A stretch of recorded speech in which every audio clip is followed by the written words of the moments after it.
na comunhão dos crentes e no estudo da palavra. Queridos, vamos lá, nós vamos aí dar sequência à nossa série de teologia bíblica. Nosso irmão presbítero Arsênio, na última semana, iniciou esse tema que parece uma coisa mística e transcendental, né? A Roseli chegou lá essa semana com as meninas e falou: "Vó, qual foi o tema da sua aula?" Aí a Roseli falou assim: "Foi o reino cósmico de Deus." Parece uma coisa assim, né? Meio, sei lá, meio astros e signos, não parece? Cósmico. Meus irmãos, o cosmos é nada mais que o mundo criado, né? É a ideia própria, o termo aí que se refere a tudo aquilo que foi criado, a tudo que alcança a existência, muito mais longe do que o telescópio James Webb te mandou uma foto lá no seu... Segue a NASA no Instagram, meu irmão. Para de seguir os TikTokers, segue a NASA lá no Instagram. Eles postam fotos dos telescópios e as estrelas e tudo que tem sido alcançado. E o homem não descobriu um nada, meu irmão. Um nada. Nós deveríamos sempre acompanhar esses cientistas para ver o quanto eles não sabem do que estão falando, né? No sentido literal, meu irmão. Eles estudam, pesquisam e nos dizem assim: nós descobrimos, assim, o mais longe que nós conseguimos enxergar está a 30 bilhões de anos-luz de distância. E isso é 10% do nosso universo. E aí você fala: amém. Deus criou um cosmos, Deus criou um universo, Deus criou algo extensivo e gigantesco e te colocou nele. Por isso que nós precisamos falar sobre a vida no mundo criado, sobre o reino cósmico de Deus e sobre o seu papel nele. Você é regente ou vice-regente, né? Uma vez que nós temos aí um grande regente, você faz parte deste reino de Deus. Então hoje nós seguimos com esse tema que o presbítero Arsênio iniciou, falando do reino cósmico, e logo em seguida nós adentramos aí a pensar nos vice-regentes ou nos regentes da criação, o homem no mundo, e aí bastante já falamos sobre isso, né? Sobre os mandatos, sobre como nós nos envolvemos. Hoje nós vamos pensar tão somente na singularidade da criação do homem e como ele está posto aí no palco do teatro de Deus. Essa é uma boa referência. Meu irmão, como sempre, quero te ouvir para nós começarmos. Estamos aí pensando em história da redenção, criação, queda, redenção e consumação. Diz o carioca, Silvinha, pergunta de aquecimento. É jogador, né? Só pensa nisso. Perguntas de aquecimento. Meu irmão, o que é mais importante, na sua opinião? Olhando para esses 4 momentos da história da humanidade, criação, queda, redenção e consumação, você olha e fala: pastor, eu acho que essa parte aqui é mais importante. E é claro, eu quero saber por que você acha essa mais importante do que as outras. Fábia, me ajuda aí, minha irmã. Criação, a queda no pecado, a redenção, como Deus está nos trazendo de volta, e a consumação de todas as coisas, o fim para o qual Deus governa. Qual deles você acha mais importante? Qual se destaca aos seus olhos e por quê? Eu acho que todos têm a mesma importância, porque um depende do outro. Sem a criação não teria a queda, sem a queda não teria a redenção e a consumação. Então, eles são interdependentes, não dá para falar que um é mais importante que o outro. Será? Aí agora a Fábio está perguntando assim: nossa, o que foi, hein? Será? Carla, me diga, minha irmã, seria a queda tão importante quanto a redenção? Não parece assim que a redenção, né, Fábio? A redenção é um negócio assim mais espiritual. O que você acha, minha irmã? Você concorda com a Fábio ou você pensa diferente? Ela tem razão em algumas coisas, assim, mas eu sou muito da redenção, sabe? É? Eu acho que porque a redenção, ela me dá a possibilidade de pensar no céu, de pensar na presença de Deus, de saber que Jesus, ele pagou um alto preço na cruz do Calvário para que eu tivesse vida e vida com abundância. Então, a redenção, ela me enche os olhos. Certo. Não é que eu acho mais importante, mas eu acho que foi um divisor de águas, né? Entre, né, tudo que foi feito, foi um divisor de águas e me deu esperança de que não é só aqui, né? De que eu ia ter algo bom, de que eu ia ter justiça, né? Que Jesus, ele foi misericordioso. Então eu penso nesse sentido, assim. Não sei se mais importante, mas que me Entendi. enche mais os olhos, me enche. Mais do que a queda, pelo menos, né, Carla? Com certeza. Aqui, Fábio, temos que dar o braço a torcer mais do que a queda, pelo menos. Veja, meu irmão, é bem claro para nós a ideia que a Fábia está expondo. Deus tem um plano completo. O plano de Deus, o projeto de Deus para a humanidade, ele vai de uma ponta a outra. Eu não posso dizer que, Deus, essa parte aqui foi meio sem querer, aquela ali foi mais importante. A minha pergunta é um pouco capciosa, né, ao dizer qual você acha mais importante. E é tão somente a nossa opinião que estamos discutindo, meu irmão. Então, nós podemos pensar realmente que da criação à consumação, cada parte tem papel fundamental, tem importância nessa construção da nossa história. Mas é certo que você tem ênfases diferentes, você tem como toda narrativa, e Deus é um bom autor, se os nossos autores escrevem narrativas, Deus escreve boas cenas, Deus escreve ápices na sua história. Quando seria este momento de ápice? Então a Carla nos falou assim, pastor, eu acho que como numa boa história, a queda é o momento dramático.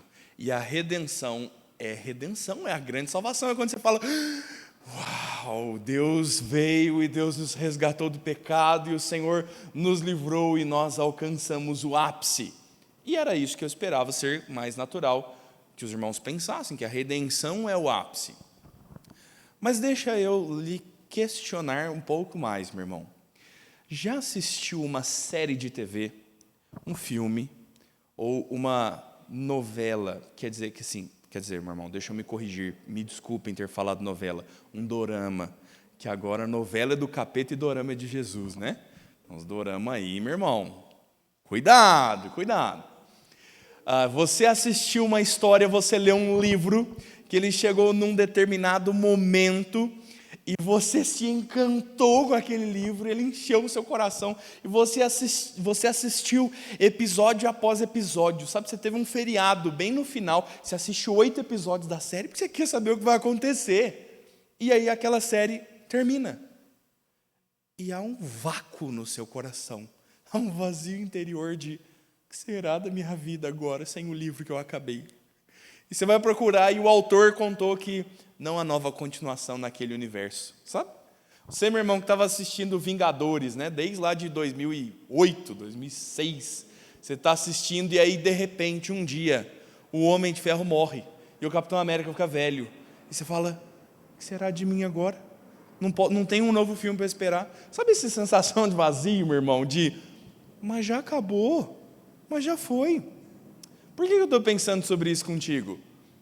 A redenção é algo que nós estamos vivendo, é uma obra consumada de Cristo, que nós recebemos os efeitos dela, estamos sendo salvos pelo que Cristo fez, e haverá um momento em que nós seremos completamente redimidos do pecado.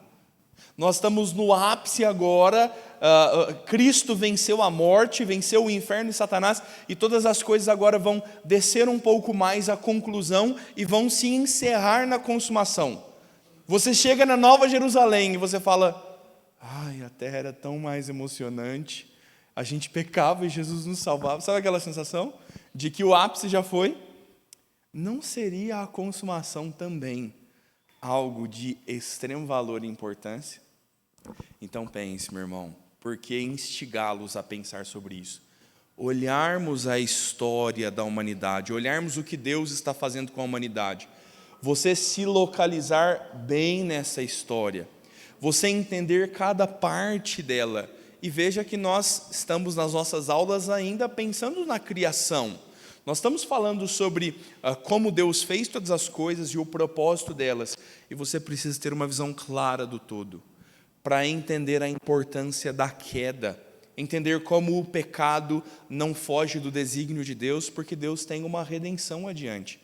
E a redenção, ainda que seja um ponto alto da história da humanidade, ela não é o fim, ela não é o objetivo final. Todas as coisas vão ser conduzidas à consumação. E Deus tem ainda uma longa jornada adiante, né? Há muito o que vir ainda quando nós estamos falando sobre consumação. Então nós precisamos entender, meu irmão, a história da humanidade, como cada uma das coisas se encaixa nesse processo. Eu acho que pensar nisso que você está falando, eu acho que é bacana, porque me remete lá na cruz, né? No momento da cruz. Imagina aquele ladrão que estava ali, ao lado de Cristo ali, e vivendo um momento de redenção. Ele estava vivendo ali o momento de redenção, o momento que o pastor falou, o momento atual ali dele de redenção.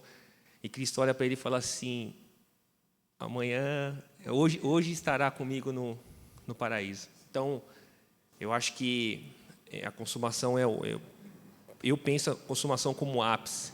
Viver a vida aqui na terra, servir a Cristo, ter Cristo como centro da nossa vida, viver essa redenção aqui, né, que Cristo proporcionou para nós.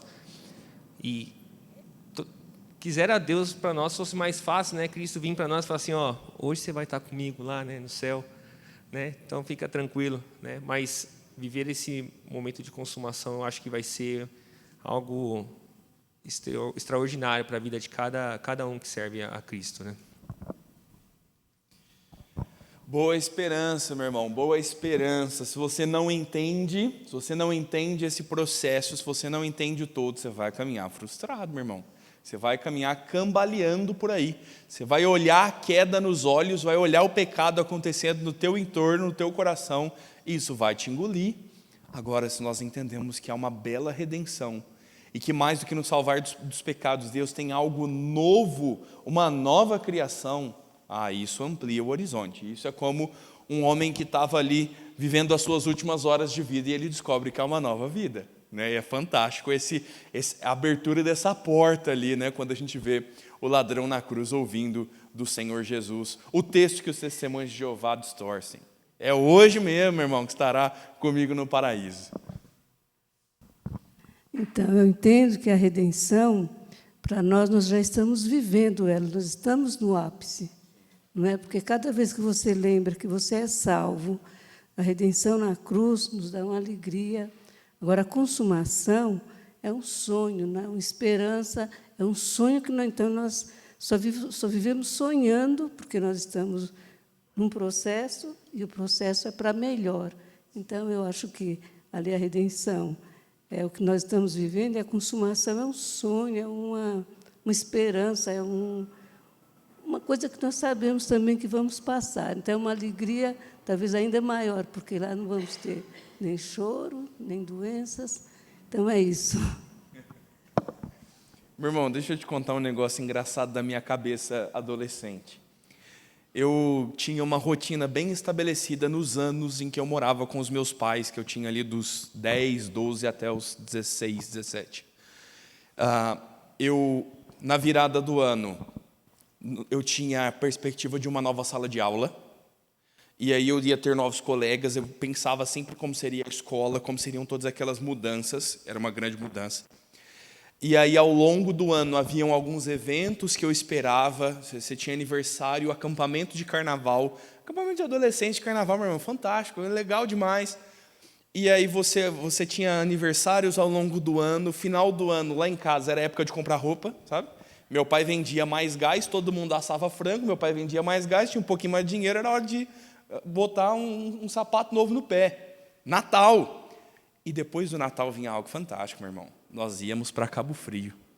Lá em casa era assim, o ditado lá em casa entre nós era: comer miojo aqui, comer miojo em Cabo Frio, comeremos em Cabo Frio.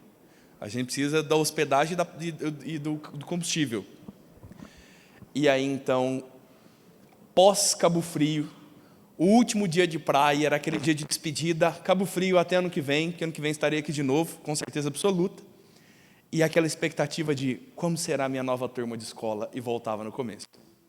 Eu me lembro, meu irmão, quando eu estava me formando no ensino médio, eu fiquei pensando, como tudo isso acabou.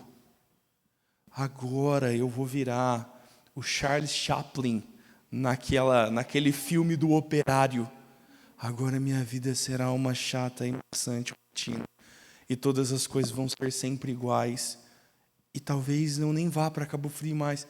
E eu tinha a perspectiva, meu irmão, que dos 17 anos para frente a vida viraria um negócio muito chato e sem graça. Meu irmão, eu comecei a viver dali. Sabe quando nós temos uma visão limitada? Dali, de repente, eu fui para a faculdade, voltei, fui para o IBEL, vim para o seminário, sabe, eu comprei uma moto, vendi uma moto, caí da moto, não morri, me casei, minha mulher está grávida, sabe, coisas que vão... E você vai descobrindo horizontes. Parece que nós estamos estagnados numa eterna adolescência, pensando, ai, Jesus morreu por nós, né? Amém, que legal. E amanhã Jesus vai perdoar de novo os nossos pecados, que bom por isso. E nós não temos noção, nós não temos perspectiva do que há de vir adiante, do que há em eternidade. Então nós precisamos, meu irmão, nos localizar na história da redenção, entender bem o que Deus está fazendo no mundo, desde a criação até a consumação, para nós estarmos bem postos, não nos perdermos no caminho daquilo que Deus anda fazendo.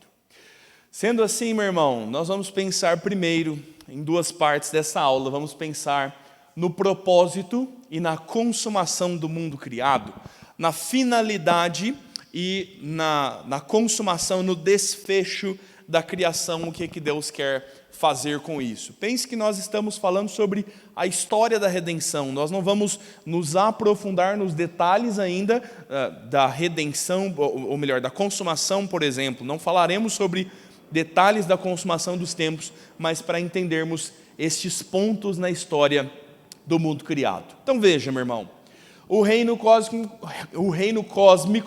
é o resultado da criação, vasta, variada e com características completas. O que é o reino cósmico? É aquilo que surge no sétimo dia.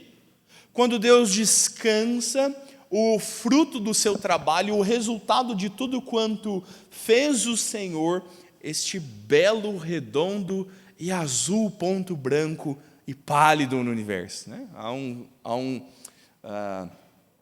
Há um físico que escreve um livro chamado Um Ponto Pálido, né? Somos nós na existência.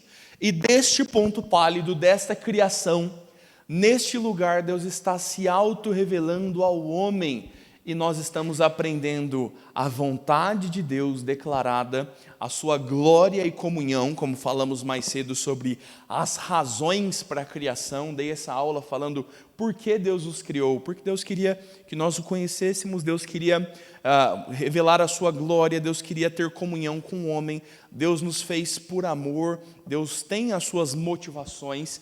E agora, além disso, nós podemos deduzir algumas outras indicações, alguns outros propósitos pelos quais Deus fez o mundo.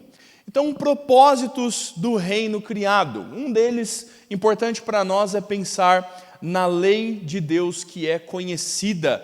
Deus torna conhecida a sua vontade através de leis e modelos na criação. Ele expõe os seus planos, as suas intenções, a sua sabedoria, a sua justiça. O mundo, como é criado, meu irmão, tem expresso nele o conhecimento do Senhor. Pense como há modelos. Me lembro de algumas semanas atrás nós falarmos do modelo familiar, quando nós falávamos sobre mandato social, também quando falamos sobre mandato cultural. Por mais que, vai cair a transmissão agora, LGBTQIAP+, diga que os gêneros são plurais, que há gêneros infinitos, por mais que você tenha essa fluidez de gênero e nada é definido, meu irmão, um modelo se replica. Todos querem uma família. Família, papai, mamãe, titia. Não é dessa da música. Como você quiser fazer. Chame seu pet de filho, viva com seu esposo, viva um trisal. Sabe o que é trisal, Maria Helena? Casal de 3. Trisal, meu irmão, logo legaliza aí o casamento a 3, né? O rumo das coisas. Veja que fluidas como são todas as coisas, há leis bem estabelecidas. Há uma moralidade implícita. O livro de Eclesiastes diz que Deus colocou a eternidade no coração do homem. Calvino fala sobre o senso de divindade que há no homem. O mundo criado, meu irmão, e nós não precisamos às vezes abrir a Bíblia para falar sobre como Deus está se auto-revelando. A própria criação fala sobre a revelação de Deus. Um físico olha as leis do universo e ele fala, Uau, que fantástico! A ordem no caos. Existe um cosmos, existe um mundo bem ordenado. As coisas acontecem reguladamente. Veja como a água ferve na sua própria temperatura. Veja como os gases são extraídos da terra com ciência. E você usa gases e água que ferve para fazer café pela manhã. Há uma lógica no mundo, há leis. E isso implicitamente, veja que nós estamos pensando aqui na forma como essa revelação expõe leis e modelos estabelecidos por eles na criação. O ciclo da água, meu irmão, é algo que Deus fez quando Ele disse, até aqui o mar vai, até aqui, daqui não passarás. Quando Deus estabeleceu e separou as águas do firmamento, as abaixo do firmamento. Deus impôs regras no mundo e elas testemunham sobre o Senhor.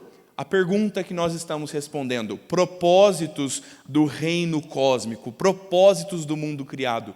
Deus fez um mundo com leis e modelos para que o mundo o conheça. Ele está se revelando através da sua criação. Lembre-se aí do bom sermão no Salmo 19 que o seminarista Rodrigo pregou aqui na nossa igreja, falando sobre um dia que discursa outro dia, uma noite que revela conhecimento a outra noite. Não há linguagens, não há palavra, mas por toda a terra se conhece, se ouve a sua voz. Deus está se revelando no mundo. Veja agora como Romanos nos fala dessa revelação de Deus. Abra sua Bíblia, meu irmão. Romanos capítulo 1, versos 18 a 32. O texto nos fala sobre a autorrevelação de Deus e como o propósito de Deus no mundo criado é se revelar aos homens. Romanos capítulo 1, versos 18 a 32. Pedir para a nossa irmã Bia ler para nós, por favor.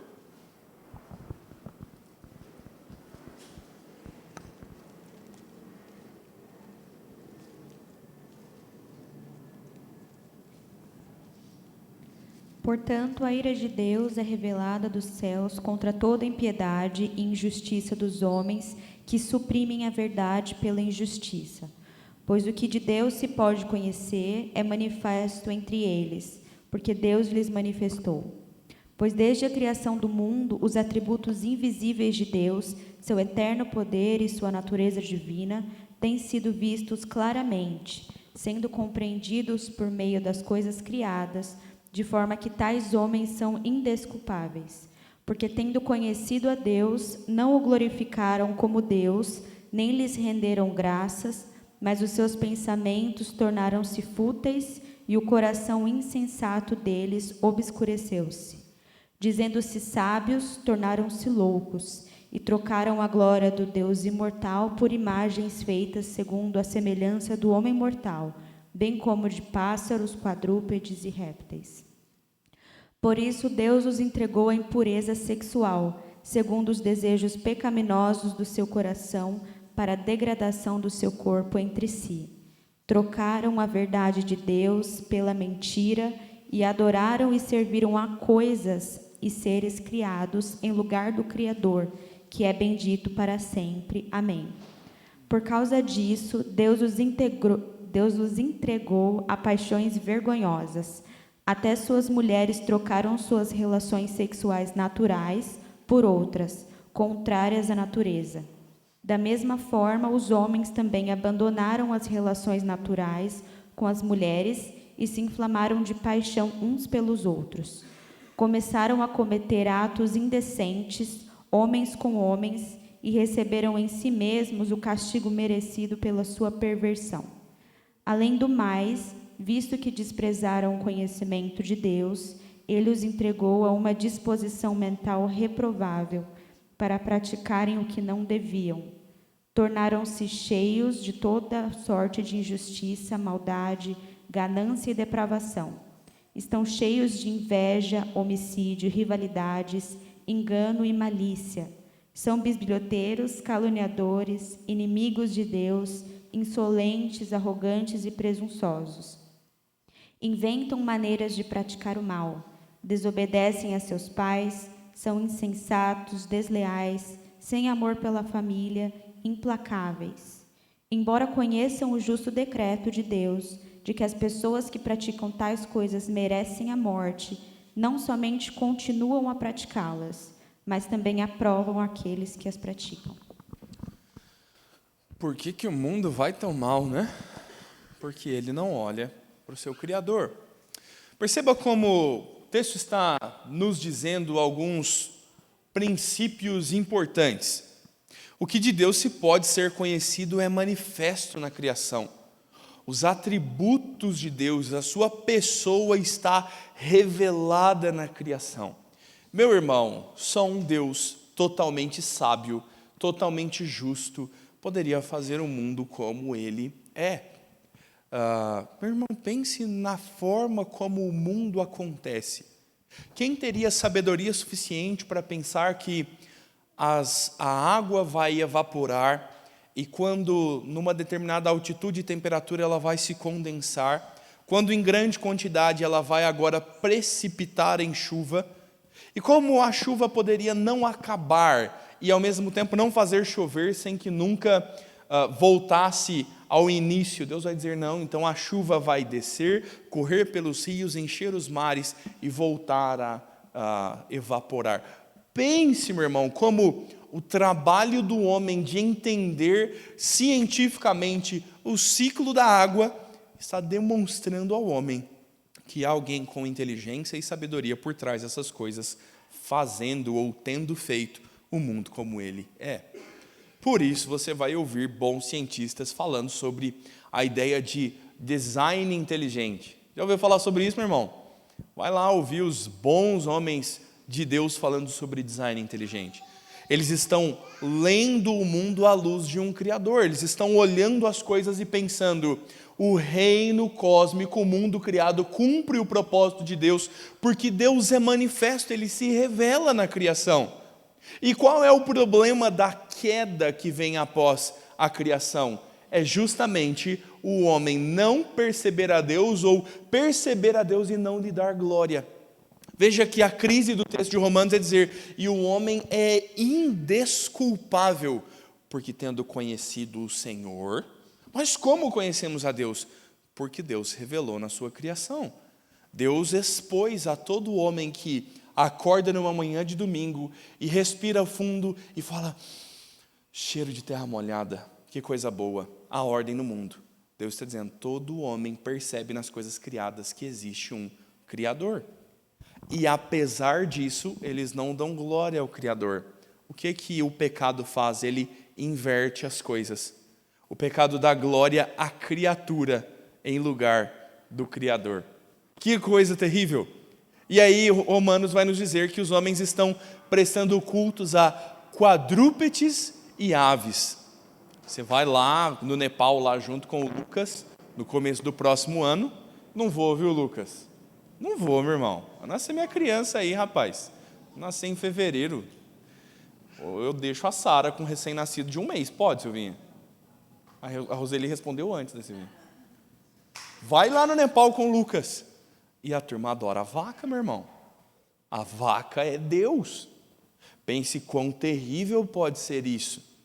Lendo o profeta Jeremias essa semana, é curioso Jeremias dizendo: como pode? Os homens cortam um toco de árvore, esculpem um Deus e se curvam perante um toco de árvore. Meu irmão, essa é a crise do pecado. Distorcendo o mundo como Deus o fez, não dando glória, não cumprindo o propósito da criação.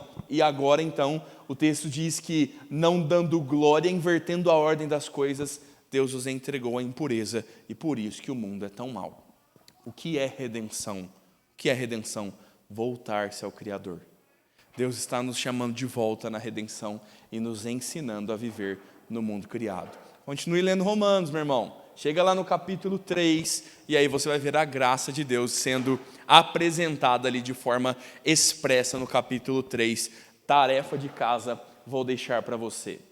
Propósitos do reino de Deus. Veja um pouco mais. Está falhando. Agora foi. O cosmos é a providência. Perdão, meu irmão. O cosmos é a providência de um lar um trabalho e um lugar de descanso para o ápice da criação de Deus, que foi criado à sua imagem e semelhança. Deus fez a Rose e Deus precisava de um lugar para a Rose viver. Deus precisava estabelecer um meio adequado, uma boa casa, um lugar onde ela fosse capaz de providenciar tudo quanto era necessário para a sua vida comum. E Deus constrói o mundo para que você habite nele, meu irmão. Você é aquele que é feito à imagem e semelhança de Deus. E então precisamos de uma forma, de um lugar adequado para que você viva. Esta é uma das razões do mundo criado, da existência do mundo. O mundo foi feito para o homem.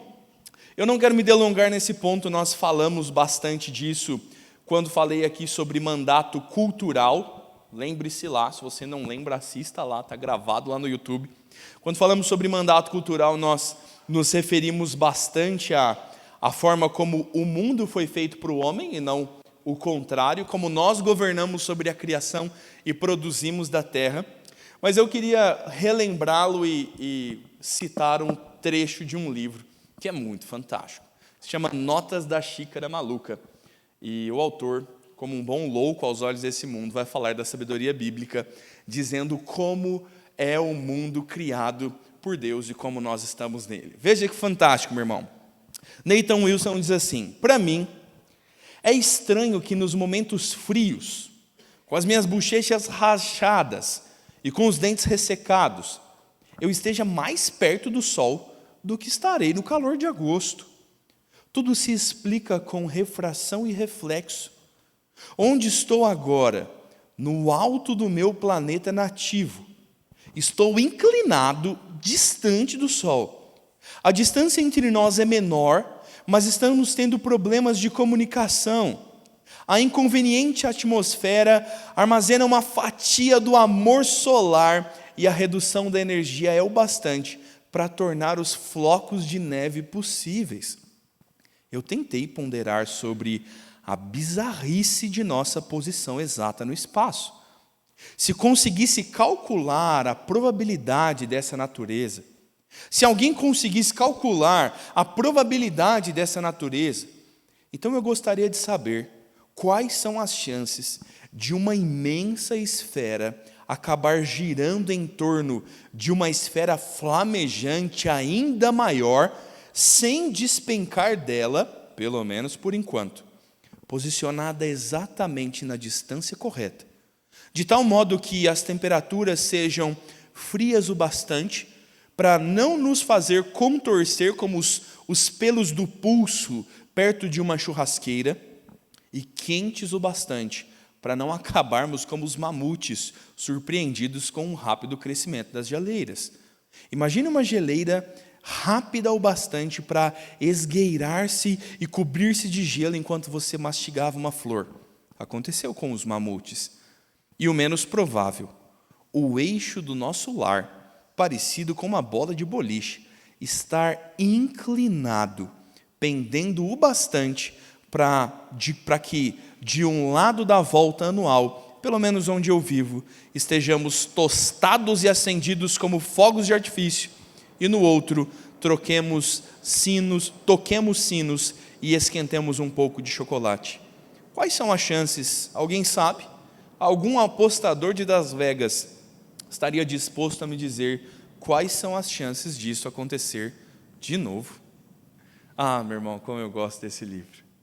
Como ele me faz refletir o caos que é o mundo e a ordem que Deus impôs nele. Qual a chance, meu irmão, de sermos fruto do acaso? Qual a chance de sermos mero resultado de uma explosão? Deus criou um mundo com ordem, Deus criou um cosmos, Ele te colocou neste mundo. E Deus fez com que todas as coisas ordenadas fossem favoráveis à sua vida. Por isso Deus fez o mundo. Deus fez um lar e agora é curioso pensar que Deus vai colocá-lo nesse lar. O mundo é um palco, o reino visível é um palco onde são demonstradas as maravilhas e os mistérios da vida. A vida no cosmos é um dom de Deus. Meu irmão, me deixe trazer você para perto do que nós estamos falando. Estamos pensando num mundo ordenado, ciência, física. Falei das leis da física, a água ferve a determinada temperatura. E se você subir alguns metros e for para os Alpes suíços, junto com Edmilson nas próximas férias, profetizando, meu irmão, homem de pequena fé, a água vai ferver com menos temperatura. E, meu irmão, não só de razão e lógica o mundo é feito. Deus expõe a sua sabedoria quando Ele ordena o mundo dessa forma maravilhosa, quando Ele faz precipitar a chuva. Mas veja que coisa curiosa. Não só das coisas ordinárias, não só das coisas que são modelos e lei, Deus nos dá uma vida repleta de experiências. Você pega a água que precipita da chuva, põe um pouco num caneco que você retirou da terra, acende o fogo com um botijão de ferro que alguém tirou o gás de algum lugar e colocou lá dentro. E você aquece um bocado de água, e um gênio torrou e moeu um grão, e você, na sua casa, pela manhã, põe um bocado de café no coador e joga aquela água. E não dá para explicar cientificamente o que acontece quando aquele cheiro preenche a cozinha. Sabe, meu irmão? Veja, assim, eu tive dó de deixar meu café em casa hoje. Eu tive que trazer ele no carro. E eu nem achei ruim quando ele derramou na minha calça, fez uma manchinha aqui. Porque que coisa maravilhosa, meu irmão. Deus fez o mundo como um palco das maravilhas que Ele proporcionou para as suas próprias criaturas. Deus fez um mundo para você e Deus está te chamando para desvelar o mundo. São palavras do Nathan Wilson. Descubra, meu irmão. Há uma vida plena e boa a se viver. A maior crise do mundo é não conhecer o Criador e viver em pecado. Deus te deu o conhecimento do Criador, a redenção, e agora Ele pôs uma vida farta diante dos seus olhos. Deus fez o mundo como um grande teatro e a vida no cosmos é um dom de Deus. Deus quer te mostrar, meu irmão, as maravilhas de se viver nesse mundo, e nós nos perdemos disso, nós nos perdemos da beleza que é Gênesis 1 e 2, pensar que o mundo foi feito para nós. Você vai sair daqui querendo ler as notas da Xícara Maluca, eu tenho certeza. E você vai ler e vai falar, pastor, aquele livro é uma bagunça. Eu vou te falar, meu irmão, mas não é maravilhoso? Eu li esse livro nas férias esse ano, e aí nós fomos para uma praia que era muito legal quando a gente estava de férias, mas agora está muito famosinha. O Instagram estragou as coisas, né, meu irmão? E aí a única forma possível de chegar era de barco ou táxi. Fomos de barco ou táxi, a praia lotada, botamos as nossas cadeirinhas, passamos o dia. E, meu irmão, isso aqui é viver. Não, trabalhar é ruim. Não, trabalhar é bom, meu irmão, quer dizer. Mas isso também é maravilhoso. Pôr os pés na areia, abrir aquele livro e ler trechos de como o mundo é um caos, de como o pecado transtorna as coisas, como Deus as corrige e como Deus fez um mundo maravilhoso para que você viva nele. Meu irmão, eu estava deslumbrado. Eu fiz meus irmãos pecarem mandando uma foto no grupo dos colegas de seminário, falando, olha onde eu estou lendo esse livro aqui. Ó. E aí, meu irmão, quando nós estávamos indo embora, né, amor?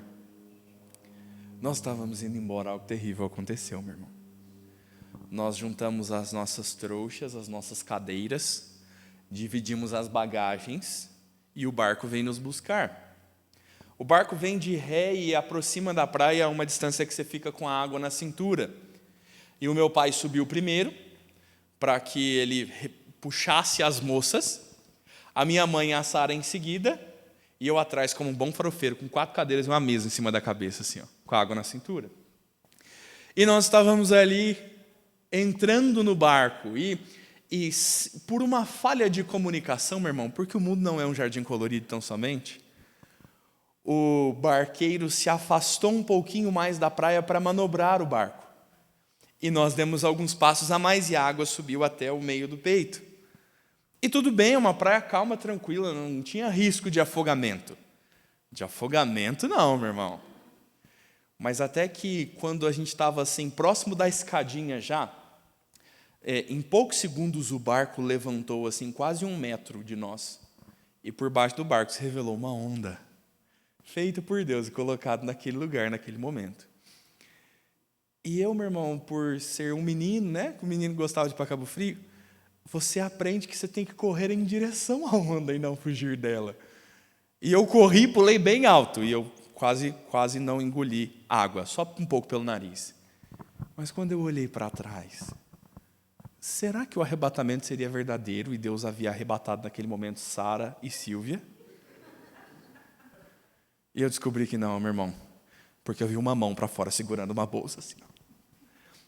A onda engoliu a Sara e a minha mãe. E a minha mãe com a mão para fora e a Sara nem a mão eu via. E a gente queria chorar de desespero. E a gente queria rir ao mesmo tempo. Parece que minha mãe passou com a bolsa e encheu d'água, assim. Ai, que gostoso tirar o celular dali de dentro, né? É o que todo mundo pensa. A bolsa da Sara, por providência, era de silicone, não se molhou tanto. E aí nós subimos no barco e a Sara chateada, com o cabelo todo revirado assim, ela e minha mãe rindo, e todo mundo rindo. E a gente, no que poderia ser uma grande tragédia, a gente estava rindo. E aí a Sara tirou um livro de dentro da bolsa, chamado Notas da Xícara Maluca. E a Sara estava triste, falando, amor, molhou tudo.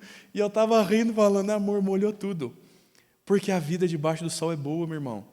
E quando você aprende a viver com Deus, você pode encarar as coisas que não são tão boas. E você pode encarar aquelas que são melhores. E Deus fez um mundo maravilhoso e Ele te colocou neste mundo. Para que você viva cenas tristes, meu irmão. Para que você viva momentos duros, para que você enterre pessoas e veja outras nascer. E nós precisamos olhar o mundo assim. Um palco no qual Deus está fazendo as coisas de forma maravilhosa. Deus ordenou as leis pelas quais o mundo vai acontecer. E mais do que isso, agora Ele vai pôr um reino visível que traz para você maravilhas e mistérios da vida. Antes de deixar o Luiz Fábio falar, eu quero só ler a continuação desse trecho do Nathan Wilson, quando ele fala não só da forma misteriosa como o mundo se sustenta no espaço, como as leis da física fazem a Terra girar em torno do Sol, mas ele fala também, logo em seguida assim, existir nesse poema é o maior dom que qualquer criatura finita pode imaginar. Ser insignificante e ainda ganhar uma fala, receber cenas minhas e só minhas, cenas em que a audiência se limita ao próprio autor, só Deus o vê. Cenas em que muitas vezes eu estrago, estar aqui com o meu nariz congelado, ter sido moldado, pelo menos com tanto cuidado quanto um floco de neve enquanto cai, embora ele seja mais fácil de derreter. Ouvir, sentir, ver, provar, cheirar a densa poesia de Deus. Isso me basta. Por favor, Luiz Fábio. Ouvindo o senhor falar aí sobre a sua experiência náutica aí, eu fiquei pensando mais ou menos assim, como que foi o desembarque da Normandia, né? Mas não é sobre isso que eu queria falar. A gente tem ideia dessa perfeição da criação da parte de Deus, sobre a sua perfeição. Por exemplo, a gente pensar assim que o nosso planeta ele gira no sentido de leste para oeste e não de norte para sul na rotação, né? No processo de rotação.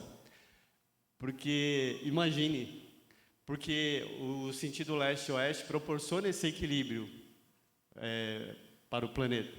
Se fosse no sentido norte e sul, imagine, nós estaremos agora cabeça para baixo, cabeça para cima. Ficaria uma coisa um tanto quanto desorganizada. O sistema, o processo leste-oeste, quando ela gira em torno do seu próprio eixo, né, nos dá esse sentido de equilíbrio, que as coisas não saem dos lugares. Né? Uma outra coisa também que me chama a atenção nesse aspecto é, por exemplo, você pega a região da Ásia, principalmente ali do Sudeste Asiático, no período de monções, né? Os ventos úmidos e secos, eles se intercalam ali quando eles conduzem chuvas e depois conduzem calor, principalmente para a agricultura daquela área, o cultivo de arroz. Se não fosse o processo desse sistema de monções, né? Onde você tem um período de grandes chuvas assim, de alagar mesmo, de tornar terrenos secos em lugares com vários centímetros acima, né, do seu nível de terreno, de água, e aí propicia o plantio de arroz, né, e também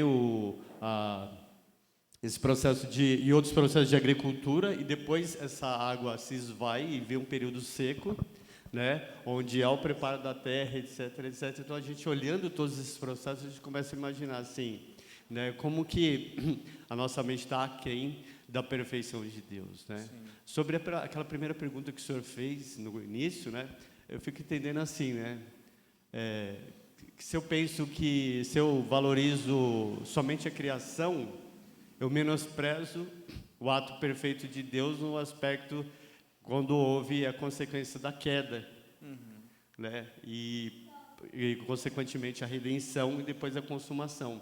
Aí, por outro lado, eu fico pensando também assim, mas se eu fico pensando tão somente na queda, eu fico imaginando assim, então Deus criou para que ocorresse dessa forma. Então, de alguma forma, Deus conjecturou para que tudo isso, né, acontecesse. Então, Ele proporcionou a queda, Ele proporcionou isso, aquilo. E é lógico que, quando se trata de soberania de Deus, a gente tem que pensar assim, soberania é quando você acha que tudo está fora de controle, está sob controle de alguém, né? E se tratando de Deus, Deus é soberano realmente sobre todas as coisas. Mas, a princípio, a minha mente humana pensa no seguinte, conjecturando aqui, né, a minha própria heresia intelectual, que eu gosto muito da criação, porque pensando do ponto de vista técnico perfeito, Deus sendo o Deus que Ele é e como Ele se revela, certamente Ele não criaria algo para se desmontar. Né? O desmonte não vem por consequência de Deus, vem por consequência do desejo do coração humano de ser igual a Deus. Né? Mas é uma conjectura minha, né? Cada um tem a sua própria conjectura. A gente estava bem sem heresia hoje, hein, Luiz Fábio? Só para pôr... Não, na última aula que eu dei, a gente falou de 7 céus e tudo mais. Pô, até aqui, rapaz. Brincadeira, meu irmão. Deixa eu trazer uma aplicação a você, querido. Deixa eu te fazer pensar sobre esses pontos. Deus está se revelando no mundo. Deus criou um mundo com ordem que testemunha sobre ele.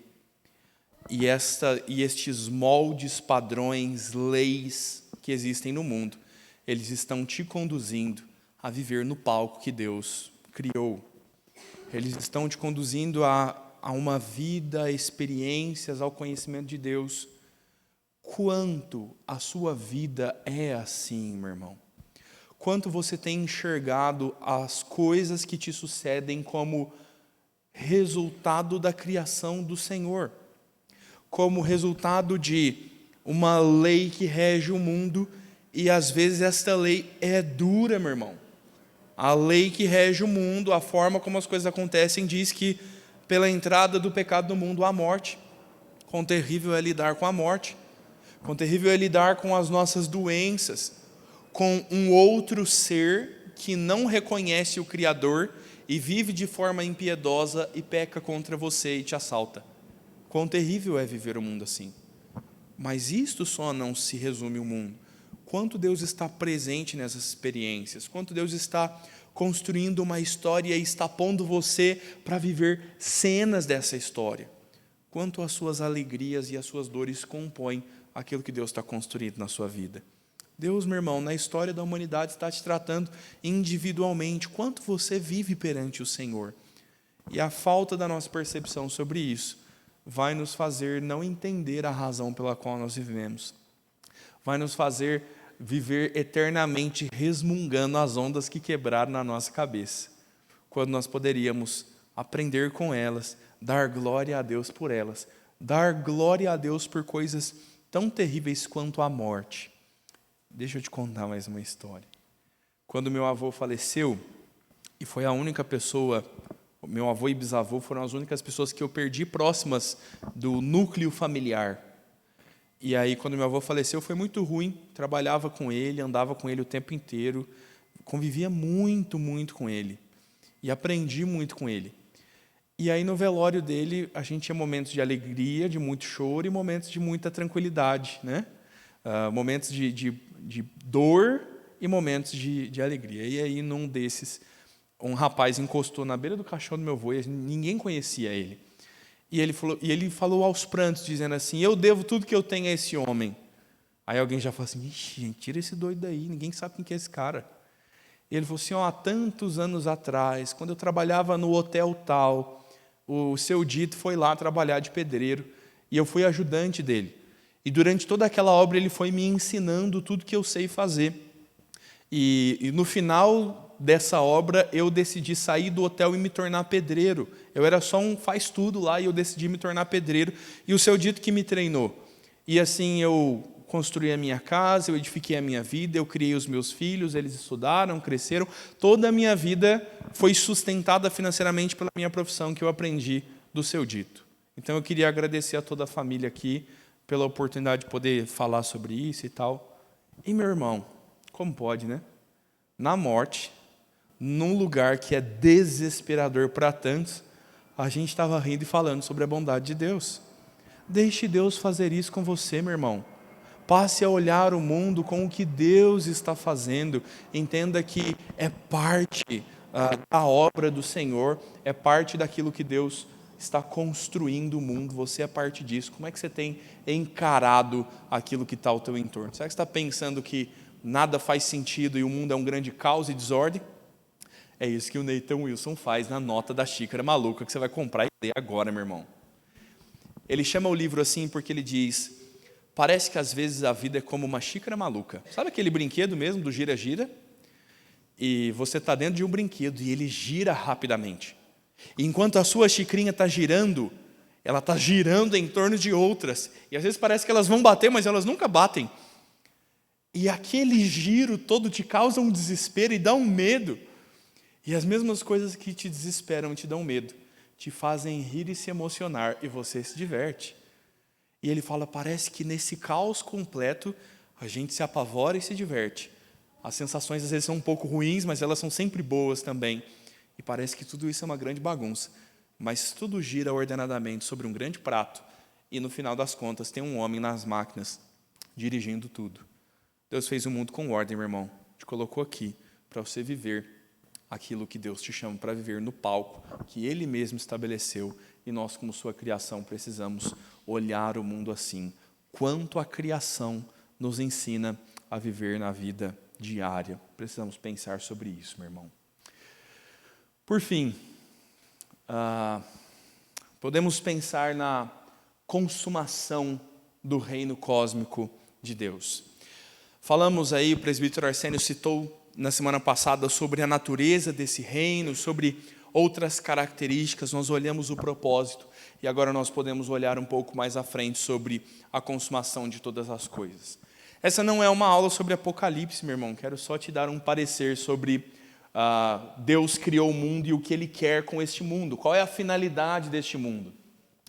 Existe um princípio no Antigo Testamento, e Malaquias é um texto escolhido por mim de um dos muitos textos, e esse é um texto que eu amo pessoalmente. Pedi para a Silvinha ler para nós, Silvinha que já está procurando Malaquias aí. Malaquias 4, verso 1 a 3. Existe no Antigo Testamento algo revelado por Deus desde sempre. Deus está sempre mostrando para o seu povo que a terra final não é Canaã, que existe uma Jerusalém celestial, que a finalidade de Deus não é só fazer seu povo viver em terra boa e farta em Israel, mas que eles anseiam por justiça que não se encontra no mundo, por verdades que não estão aqui manifestas. Então perceba como em todo o Antigo Testamento Deus está apontando para uma consumação daquilo que Ele inicia. Olha, meu irmão, para você anotar no cantinho da sua Bíblia e como eu faço, pagar de intelectual. Sabe quando você fala um negócio que ninguém... Quando é que Deus começa a falar sobre consumação? No primeiro ato de criação. O que Deus faz no sétimo dia? Descansa. E Deus vai sempre ensinar seu povo que descanso é símbolo de consumação. Que na consumação de todas as coisas, Esse é o Shabat eterno do Senhor, esse é o descanso eterno. Desde a criação, Deus já está nos apontando a consumação.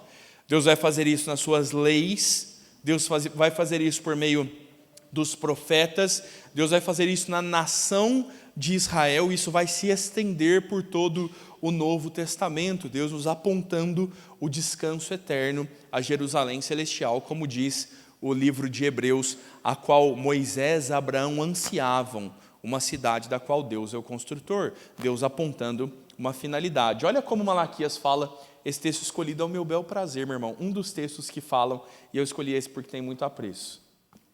O sol da justiça e seu percussor. Pois eis que vem o dia e arde como fornalha. Todos os soberbos e todos os que cometem perversidade serão como restolho.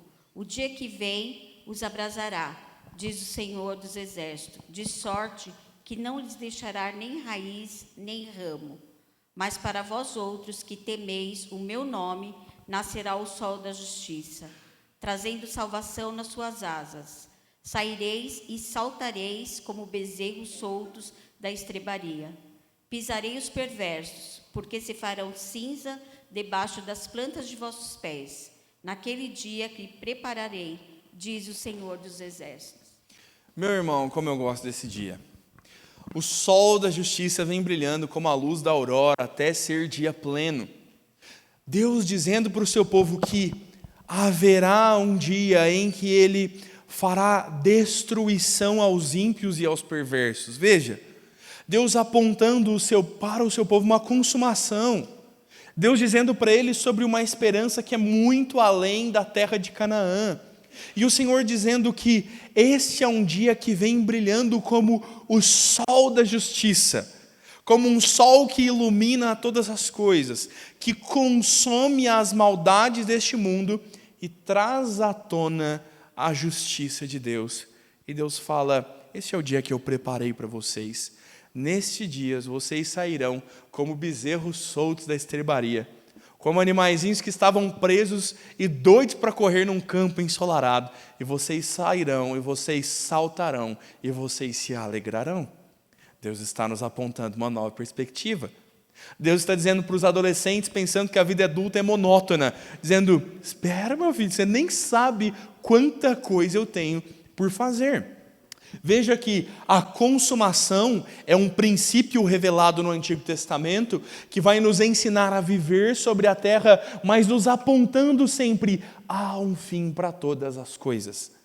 A boa redenção, como a Carla nos expôs, como a Fábia nos falou, nós não podemos fugir da queda, meu irmão. Nós vivemos uma vida dia a dia. A terra produz cardos e abrolhos. Contem para Sara, mães, quantas dores de parto virão. A vida é dura, meu irmão. Nós não fugimos da realidade, encaramos a queda, encaramos a redenção, sem perder de vista a consumação de todas as coisas. Então, olha só, o mandato de ser frutífero, de dominar o mundo, não significa que a vida é estática ou congelada em formas sólidas.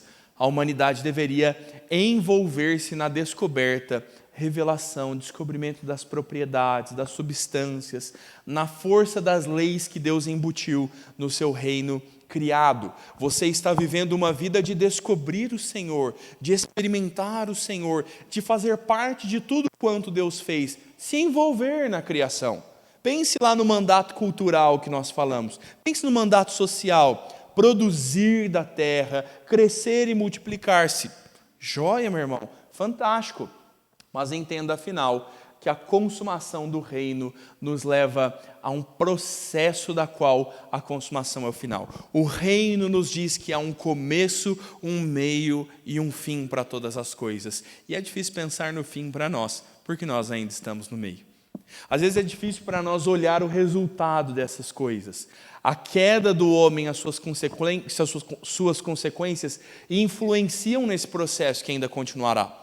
Os efeitos do pecado acontecem, mas afinal, meu irmão, Deus determinou a completa renovação do cosmos em um súbito cataclisma, em um dia onde a lua não dará a sua claridade e as estrelas cairão do firmamento. Se lembra disso?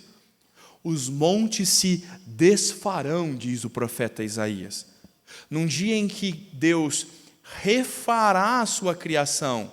O que é a consumação? É Deus pôr novo momento à sua criação. É Deus desfazer ela como é feita e refazê-la. E Deus pôr os crentes numa completa redenção para viver uma nova vida.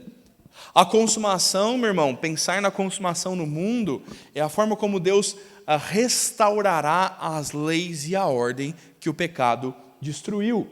Pensar na consumação é pensar propriamente nas transformações que são naturais ou induzidas pelo homem, na forma como o mundo está continuamente mudando, mas os elementos básicos, estruturais, serão mantidos pelo Senhor.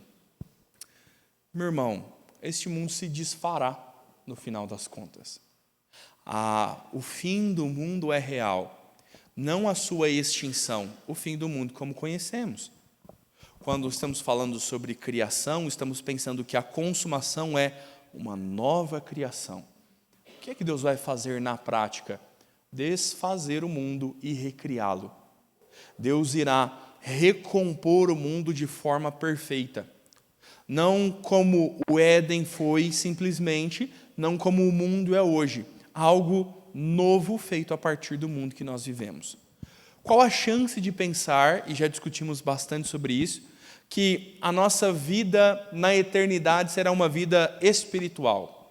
E espíritos não sentem cheiro do café. Como é que faz? Espíritos não comem charuto de repolho. Que delícia. Eu tenho essa reação pela picanha, Roseli. Eis aqui entre nós uma vegana. Brincadeira, você não é vegano não. Isso é um xingamento quase. Meu irmão, a nova vida é uma vida física. E Deus há de fazer nova criação para colocá-lo neste mundo. Pense na consumação, meu irmão. Pense na melhor casa que você poderia morar. Pense na melhor cidade que você poderia viver. Pense nos melhores filhos que poderiam ser os seus.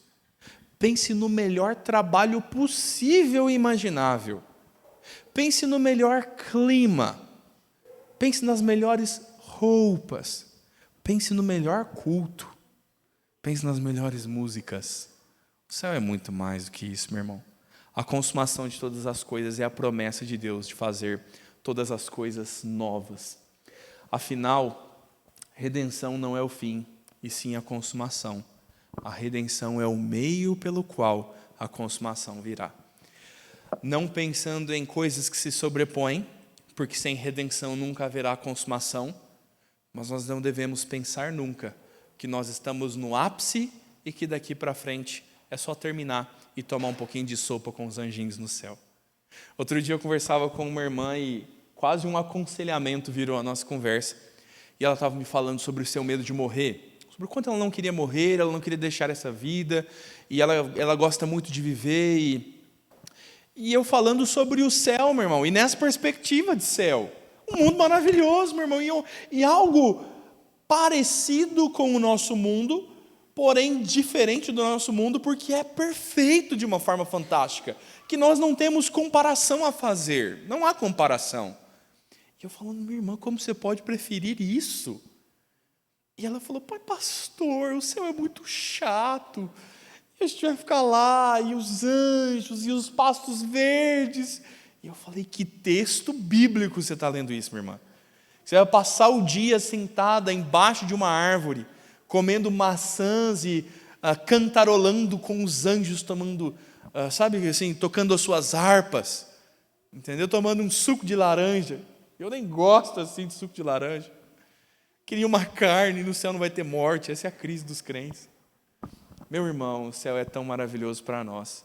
Talvez nós amemos demais o presente século, porque nós gostamos muito da redenção e nós esquecemos da consumação. Pense nela, meu irmão.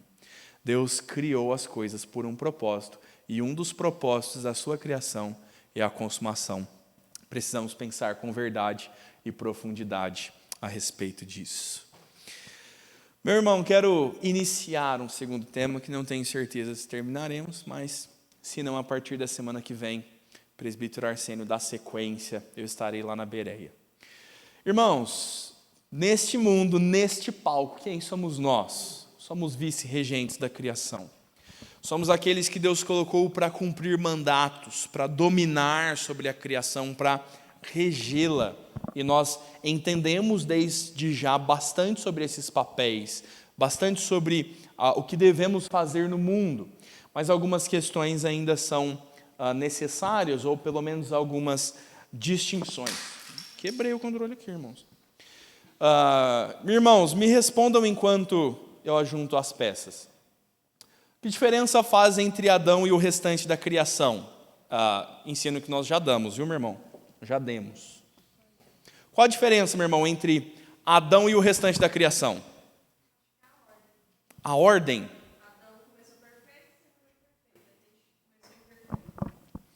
Deixa eu melhorar minha pergunta. Eu estou pensando assim, das coisas criadas, Adão é mais ou menos importante. Adão está em que posição em restante da criação? Em relação ao restante da criação, acho que não tem diferença. A gente está em pé de igualdade.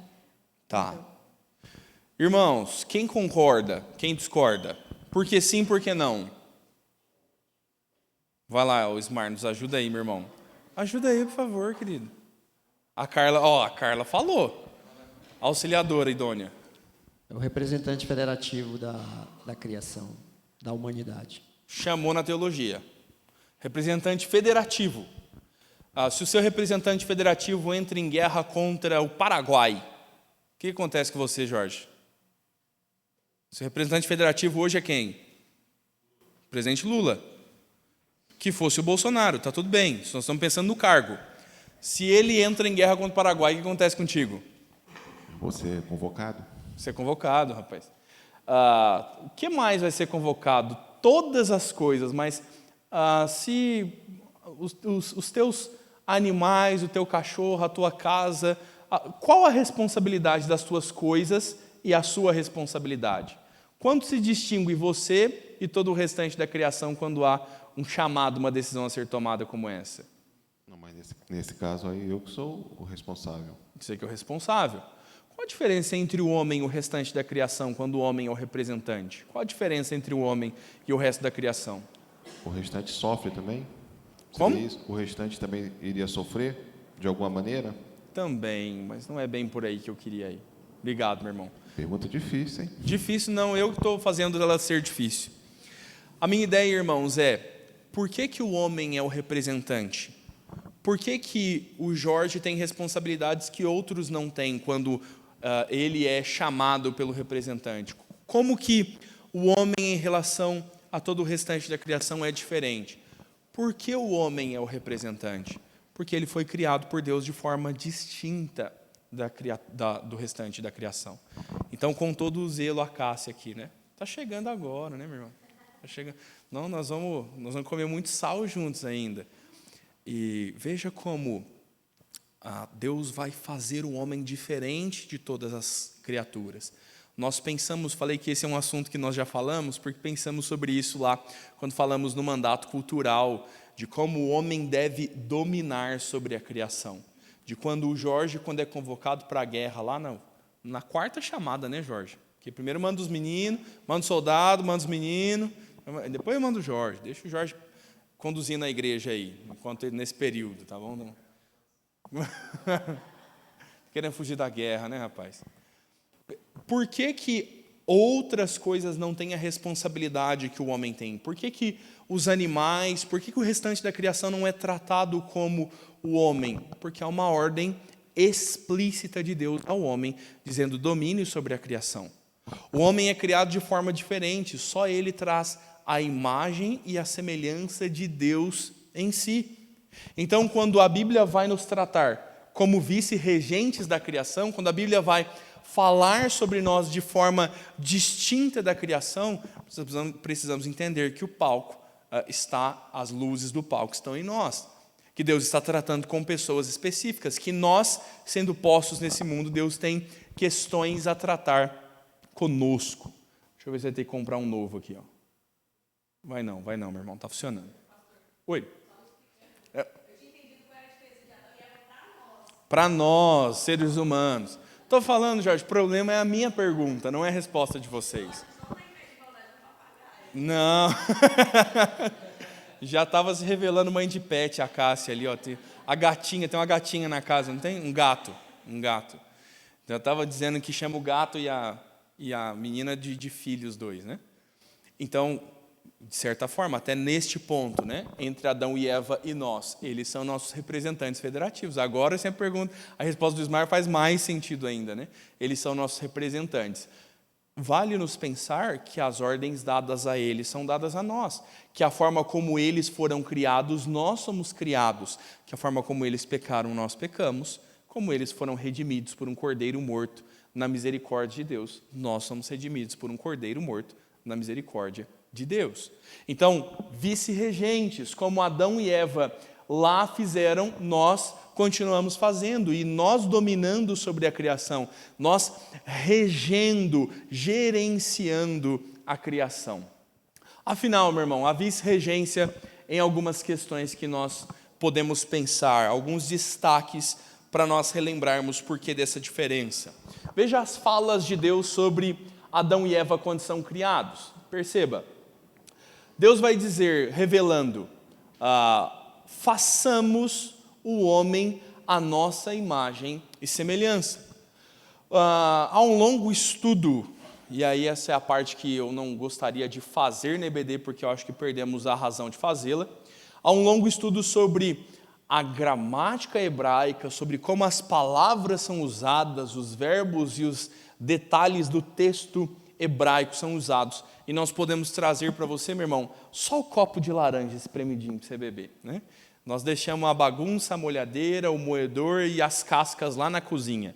Então, esse aqui é o resultado dessa pesquisa sobre a língua hebraica e como esse texto nos ensina. Deus está revelando a sua vontade e Ele não só diz o que quer fazer, mas Ele faz. Há um conselho divino, a palavra plural tratando Deus nas suas três pessoas. Façamos. Pai, Filho e Espírito Santo estão tratando entre si, decidindo fazer e executando a sua decisão. O homem e a mulher, Adão e Eva, e nós representados neles, somos feitos agora por decisão, por desejo divino. Como eles são feitos? Nossa imagem e nossa semelhança. E aí o Rodrigo pode te dar uma aula inteira sobre imagem e semelhança, sobre como nós temos aspectos e características que refletem a imagem de Deus. Se conseguirmos, vamos ler alguns textos que destacam essas características. Então veja, nenhum outro elemento da criação traz em si a imagem e semelhança de Deus. Deus está nos tratando de forma distinta. Nós somos aqueles que Deus colocou no palco para construir a sua história. A palavra usada para fazer os animais é um verbo hebraico até diferente do que é usado para a criação do homem. Então, há um implícito no texto da distinção de como Deus vai criar todas as coisas, como em seguida Ele vai fazer os animais e como a seguir Ele vai criar a raça humana. Somos feitos de forma distinta, porém, ainda assim, essa criação é direcionada a partir do nada. Deus não depende de outras coisas, do conselho de outras coisas, de outras forças, de uma substância pré-existente. Deus está fazendo do nada todas as coisas. E aí então temos o status, o lugar e o papel do macho e da fêmea humanas no mundo criado. E esses papéis, status, são revelados. Deus então passa a nos dizer quem nós somos e como devemos viver no mundo, as características distintas de Deus para nós. Deus soberanamente planejou e estabeleceu conforme o seu plano. O mundo criado por Deus, o cosmos e a ordem e as leis ali determinadas, a forma como o mundo deve funcionar, e agora a criação sendo coroada com a raça humana, Deus colocando Adão e Eva para cumprir funções específicas, sendo eles distintos da criação, sendo eles acima de todo ser criado. E é assim que a criação do Senhor se torna muito boa. Porque Deus está estabelecendo regentes da criação, gerentes, aqueles que dominam sobre o mundo, aqueles que de fato exercem as suas atividades de forma a produzir a partir da criação de Deus. Perceba aí o destaque e a distinção entre estes dois. O primeiro deles, o homem é feito do pó, sem forma e sem vida. Como pode o pó produzir humanidade? Como pode um elemento que Deus criou, de alguma forma reproduzir-se e se tornar o homem? Há quem use este texto para falar de evolução. Tenha fé, meu irmão. Você tem mais fé para crer num evolucionismo teísta do que para crer num criacionismo. Crer que Deus tem poder suficiente para criar o mundo, mas que a partir do pó que Deus criou e está sobre a terra, uma pequena forma de vida vai se desenvolver na poeira do chão e dividir as suas células e multiplicá-las a ponto de se tornar um objeto, alguma forma de vida. E aí, então, os cientistas vão arguir sobre como a vida veio da água e da água rastejou sobre a terra e a evolução passa a se desenvolver nas inúmeras teorias que se bifurcam a partir daí. Precisa de fé para crer nisso, meu irmão.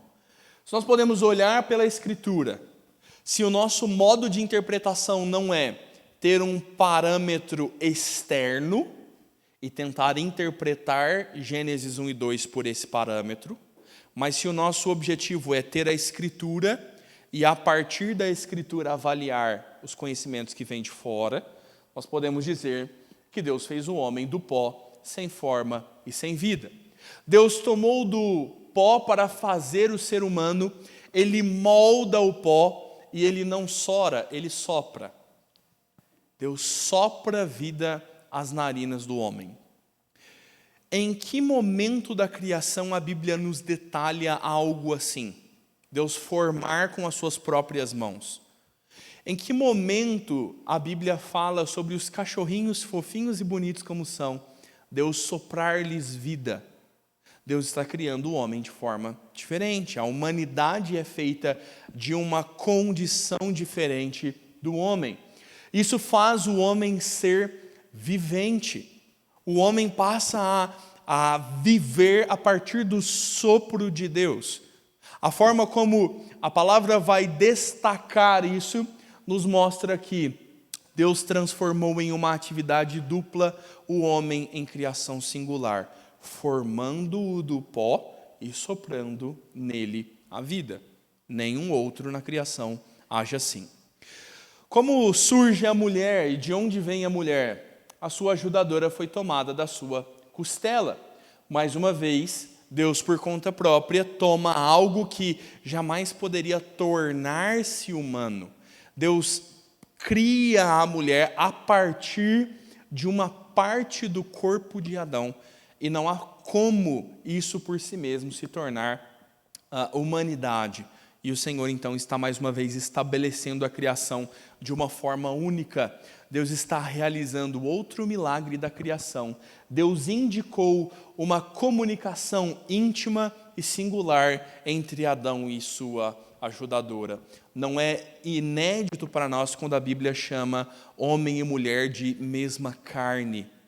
Por que haveria essa referência? Justamente por ser a sua ajudadora tomada da sua costela, da sua própria costela, ao seu lado, da mesma substância sendo feita.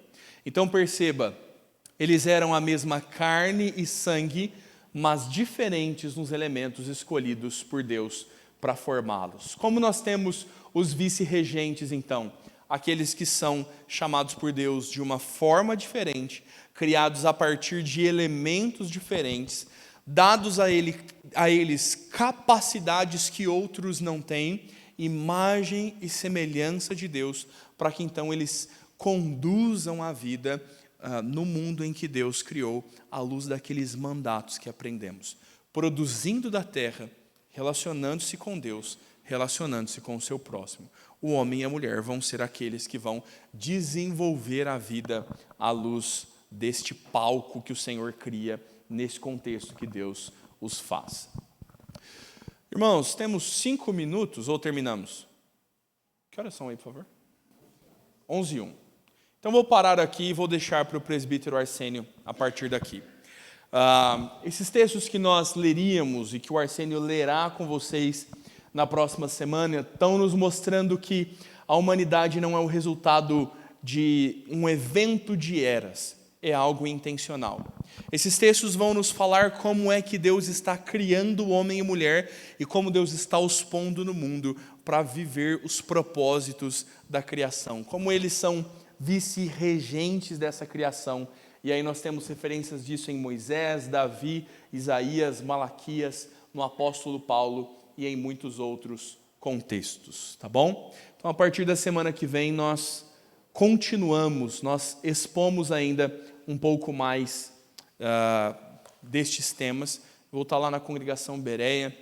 Se você não conhece, vamos lá comigo, meu irmão. Vamos lá comigo para você conhecer a congregação.